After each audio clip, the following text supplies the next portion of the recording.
그런데 윤석열 대통령 얘기 나온 김에 어제 국무회의가 이제 열렸습니다. 그런데 여기서 윤석열 대통령이 상당히 강조한 게 있답니다. 한번 들어보시고 이어가 보도록 하겠습니다. 제가 늘 강조했다시피 반도체는 국가 안보 자산이자 우리 산업의 핵심이고 전체 수출액의 20%를 차지하는 우리 경제의 근간입니다. 반도체 산업이 지금의 경쟁력을 향후에 더 확장할 수 있도록 우리 모두가 힘을 합쳐 이런 제도적 여건을 만들어 나가야 할 것입니다. 자, 반도체 강조를 했습니다. 사실 뭐 한미 정상회담 때도 바이든 대통령과 반도체 동맹, 그 반도체 중요성을 강조했는데 반도체 특강까지 했다면서요? 네, 지금 이종호 과기정통부 장관이 서울대 교수 시절에 했던 그 강의 내용을 기초로 해서 이 뭐라 그러죠? 둥근 검정판에 이렇게 화살 이렇게 반도체 웨이퍼라고 하죠. 그걸 들면서 20분 동안 국무위원이 다 있는 상황에서 영상 회의실에서 강의를 했다고 하고요. 이거 꼭 알아야 된다. 이거 진짜 중요한 거다. 네. 국민 모두가 첨단 산업의 생태계가 반도체를 중심으로 어떻게 구성되는지를 알아야 한다라는 표현까지 썼는데 네. 윤석열 대통령이 과거 인연이 있습니다. 이종호 과기부 장관과 검찰총장 그만두고 정치 참여 선언하시고 그 선언하기 전이죠. 그 전에 지난해 5월에 서울대 반도체 공동연구소 가서 그 당시에는 소장이었죠. 이 소장의 네. 이 브리핑을 들은 적이 있었는데 근데 굉장히 앞으로 미래를 위해서 중요하다고 판단하신 게 아닌가 싶습니다. 네. 국무회의에서 특강을 한다는 게 좀 이례적이긴 합니다. 한민경 변호사님. 그것도 반도체 관련해서.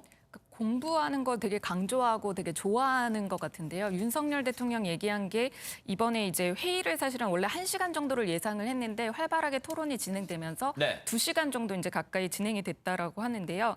오늘 강연은 사실 이제 쉬운 것이다. 각자 더 공부를 해서 수준을 높여라. 과외 선생을 붙여서라도 공부를 더 해야 한다라고 강조를 했는데 사실은 국무회의에서 이렇게 공부를 하는 것, 특강을 하는 것은 되게 이례적이지만 윤석열 정부에서는 사실 처음이 아닙니다. 네. 지난달 26일 그 세종시에서 있었던 첫 국무회의에서도 그 지방 시대를 주제로 토론을 벌였다고 합니다.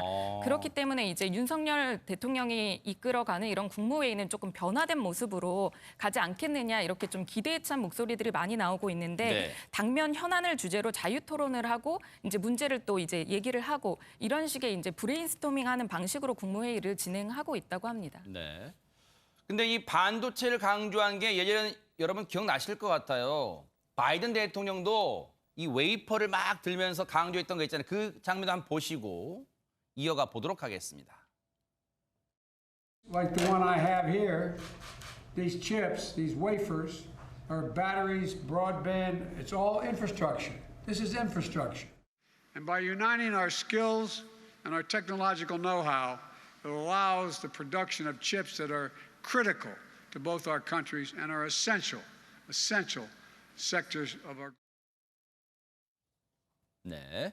어쨌든 지금 반도체는요. 우리나라가 사실 먹고 사는데 굉장히 중요한 자원이기도 합니다. 그래서 뭐 2번, 3번 강조해도 지나침이 없을 것 같다. 아마 그래서 윤석열 대통령 그 중요성을 강조한 거 아닌가 이런 생각을 해봅니다. 그런데 윤석열 대통령 나온 김에 오늘 한민경 변호사님 바쁩니다. 종로 청계천에서 뭐 대통령이 뭐 발견됐다?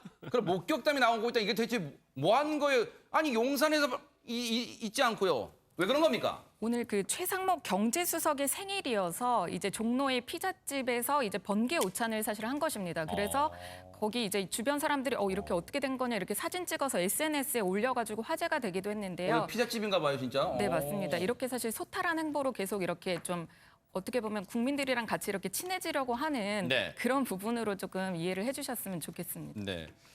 사실 백성문 변호사님 네. 이제 저런 모습이 역대 대통령에서는 볼 수 없어서 일단은 좀 이채롭긴 합니다만 그래서 일단 시청자분들이나 국민분들이 보시기에는 친근감을 느낄 수 있는 상황인가요? 어떻습니까? 저는 굉장히 좋은 행보라고 생각을 해요. 이제 과거에 청와대에서는 들어가면 사실 나오기 쉽지 않았잖아요. 근데 집무실 주변에서 그냥 여느 회사원들과 비슷하게 나와서 이렇게 식사도 하고 시민들하고 소통하고 이런 모습은 자꾸 보여주실수록 좋은 모습이 아닌가 싶습니다. 하기야 생각해보면 배 소장님, 네. 우리가 미국 얘기할 때 바이든 대통령이 취임하고 나서 얼마 안 됐을 때 주말인가 어디 이 샌드위치 가게 가서 직접 사가지고 나왔을 때 하는 게 그렇죠. 외신에 나왔단 말이에요. 근데 그런 거 할 때는 야 미국 대통령 소타라고 하는데 이거 우리 대통령 하면 이게 뭐야? 이거 한가한가? 피자 가게 가고 그런가? 라고 할 건가요? 어떻습니까 이거? 아니 좋은 거죠. 이렇게 소통하는 거 참 좋고 특히 이제 바이든 대통령이 아몬드 들어간 아이스크림 참 좋아하거든요. 파스타치오 아몬드. 네. 그러면서 그걸 아이스크림 사서 깜짝 놀래. 대통령이야?